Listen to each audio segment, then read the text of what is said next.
হ্যাঁ দাদা বলো কি লাগবে? হ্যাঁ দাদা, নিউ কালেকশন কি এসছে? সামনে তো ঈদ, অনেক কিছু এনেছি, দেখো না কি লাগবে। সেই রকম কিছু না, ওই জিন্সের প্যান্ট লাগতো একটা। হ্যাঁ তো বলো কোনটা লাগবে। ওই যে ব্ল্যাক প্যান্টটা দেখাও। এটা হ্যাঁ হ্যাঁ হ্যাঁ।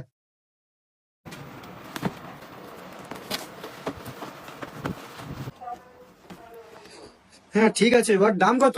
দেখো দাদা, আমার কাছে সোজা কথা, অন্য দোকানদারদের মতো খেঁচাবো না, একদম 1000 টাকা। অনেক দাম হয়ে যাচ্ছে দাদা, 600 টাকা হবে না? না দাদা, এটা আমার কেনাই পড়ে। দাদা, এটা কেনা পড়ে যে আমার 300 টাকা। আনা ফানাতে তো জানো, 50 টাকার মতো একটু বেরিয়ে দেও ওখানে।